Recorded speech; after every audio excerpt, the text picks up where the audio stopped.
প্রিয় ছাত্রছাত্রীরা, আজকে আমরা আলোচনা করতে চলেছি 2025 সালে 11 সেকেন্ড সেমিস্টার এবং 2025 সালে যে টেস্ট পরীক্ষা এবং মাধ্যমিক পরীক্ষার জন্য উচ্চ মাধ্যমিক পরীক্ষা তোমরা বসছো, তাদের জন্য মৃত্তিকা চ্যাপ্টারের একটা বিষয় মৃত্তিকা গঠনের প্রক্রিয়া।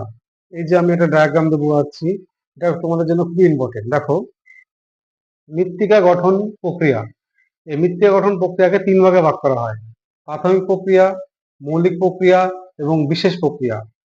প্রাথমিক প্রক্রিয়া চার প্রকার: সংযোজন, অপসারণ, রূপান্তর ও স্থানান্তর। এটা তোমাদের পক্ষে জাস্ট মনে রাখবে, প্রাথমিক প্রক্রিয়া চার প্রকার: সংযোজন, অপসারণ, রূপান্তর ও স্থানান্তর। কিন্তু যে মৌলিক প্রক্রিয়াটা, এটা আর বিশেষ প্রক্রিয়া, এই দুটো খুবই তোমাদের ইম্পর্টেন্ট। এখান থেকে 2 মার্কের এবং 5 মার্কের আসবে। যেমন প্রথম যে মৌলিক প্রক্রিয়া চার প্রকার, প্রথম ভাগটা হচ্ছে হিউমিফিকেশন, তারপর 2 নম্বর খনিজীকরণ, 3 নম্বর এলুভিয়েশন, 4 নম্বর ইলুভিয়েশন। তো দেখো, হিউমিফিকেশন কাকে বলা হয়? তো বলছে, রেগোলিতের ওপর উদ্ভিদ ও প্রাণীর মৃত দেহাবশেষ যখন সূক্ষ্ম জীবাণু বা অণুজীব দ্বারা বিয়োজিত হয়ে জটিল কালো বা বাদামি বর্ণের পদার্থ সৃষ্টি করে, তাকে বলা হচ্ছে হিউমাস। তাহলে কি বললো? আমাদের যে আবহবিকার প্রক্রিয়ায় প্রথমে যে মাটির ওপরে যে রেগোলিত তৈরি হলো, সেই রেগোলিতের ওপর উদ্ভিদ ও প্রাণীর মৃত দেহাবশেষ যখন সূক্ষ্ম জীবাণু বা অণুজীব দ্বারা, যেমন ভাইরাস, ব্যাকটেরিয়া প্রভৃতি দ্বারা বিয়োজিত হয়ে জটিল কালো ও বাদামি বর্ণের পদার্থ সৃষ্টি হয়, তাকে বলা হচ্ছে আমাদের হিউমাস। এই হিউমাস সৃষ্টির যে বিশেষ প্রক্রিয়া, যে মৌলিক প্রক্রিয়া, তাকে বলা হচ্ছে হিউমিফিকেশন। তাহলে মৃত্তিকা সৃষ্টির যে মৌলিক প্রক্রিয়ায় কালো বর্ণের হিউমাস সৃষ্টি হয়, তাকে বলা হচ্ছে হিউমিফিকেশন। এবার আসে খনিজীকরণ কি বা মিনারেলাইজেশন। হিউমিফিকেশনের ফলে সৃষ্ট হিউমাস বায়ুর অক্সিজেন দ্বারা জারিত হয়ে জল, কার্বন ডাইঅক্সাইড ও হিউমাস গঠনকারী খনিজ পদার্থ যেমন লোহা, ফসফরাস প্রভৃতি উৎপন্ন হয় এবং মৃত্তিকায় পুনরায় ফিরে আসে। একে বলা হচ্ছে খনিজীকরণ। তাহলে কি বললাম? আমাদের হিউমিফিকেশনের ফলে যে সৃষ্ট হিউমাস, সেই হিউমাস বায়ুর অক্সিজেন দ্বারা জারিত হয়ে জল, কার্বন ডাইঅক্সাইড ও হিউমাস গঠনকারী যে খনিজ পদার্থ যেমন লোহা, ফসফরাস প্রভৃতি উৎপন্ন হয় ও মৃত্তিকায় ফিরে আসে, তাকে বলা হচ্ছে খনিজীকরণ। এই খনিজীকরণ হলো হিউমিফিকেশনের বিপরীত প্রক্রিয়া। এবার আসছে আমরা এলুভিয়েশন আর ইলুভিয়েশন কি এবং সেটার বৈশিষ্ট্য।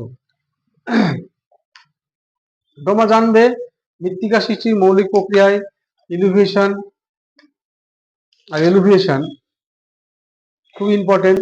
এখানে দেখো কি বলছে, এলুভিয়েশন প্রক্রিয়াটি মাটির এই যে আমাদের এ স্তর আছে, এই স্তর থেকে বি স্তরে। তাহলে এলুভিয়েশন কাকে বলে?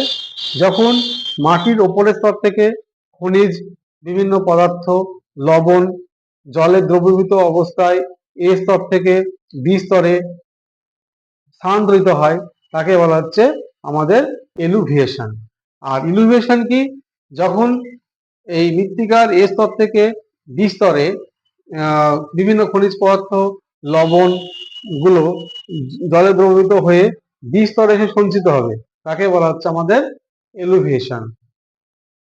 এখানে এলুভিয়েশন এবং ইলুভিয়েশনের যে পার্থক্যটা খুবই ইম্পর্টেন্ট। এলুভিয়েশন মাটির ওপরের স্তরে ঘটে, ইলুভিয়েশন মাটির নিচের স্তরে ঘটে। মাটির ওপরের স্তর থেকে খনিজ পদার্থ দ্রবীভূত ও ভাসমান অবস্থায় এখানে অপসৃত হয়, তাই এটা অপসারণ প্রক্রিয়া।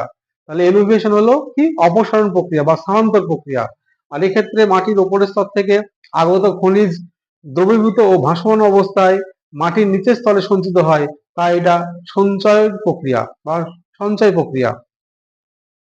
মাটির ওপরের স্তর থেকে খনিজ ও অন্যান্য পদার্থ শূন্য হওয়ায় মাটির ওপরের স্তরের বর্ণ হালকা হয়। তাহলে যেহেতু এলিভেশন প্রক্রিয়ায় কি হচ্ছে, মাটির ওপরের স্তরটা খনিজ শূন্য হয়ে পড়ছে, তাই এটি হালকা বর্ণের হয়। আর এটি ইলুভিয়েশন প্রক্রিয়ায় মাটির নিচের স্তরে বিভিন্ন খনিজ এবং অন্যান্য পদার্থ যখন যুক্ত হচ্ছে, ফলে এই স্তরটির রং গাঢ় হয়ে পড়ছে। মাটির ওপরের স্তর খনিজ শূন্য হওয়ায় এই স্তর ইলুভিয়েশন কারণে অম্লধর্মী হয়, আর মাটির নিচের স্তরে বিভিন্ন খনিজের সঞ্চয় হওয়ার ফলে এই মাটিটা ক্ষারধর্মী হয়ে পড়ে। ইলুভিয়েশন প্রকৃতি বৃষ্টিপাতের ধরন এবং মাত্রার উপর কিন্তু নির্ভরশীল হয়।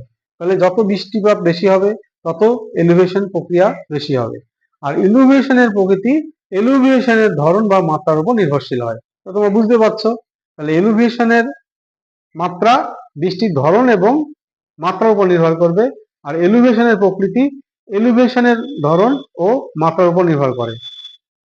এটি এলিভেশন প্রক্রিয়া মাটির স্তরে হয় বলে এই স্তরকে এলিভেটেড স্তর বলা হয়, আর ইলুভিয়েশন প্রক্রিয়া মাটির বিস্তরে হয় বলে একে এলুভিয়েটেড স্তর বলা হয়। যদি তোমাদের এই মৃত্তিকা সৃষ্টির মৌলিক প্রক্রিয়ার 4টে ভাগ পছন্দ হয়, তাহলে এই চ্যানেলটিকে অর্থাৎ এসএস জিওগ্রাফি মাস্টার চ্যানেলটিকে তোমরা লাইক করবে এবং সাবস্ক্রাইব করবে। এই বলে আজকে শেষ করছি।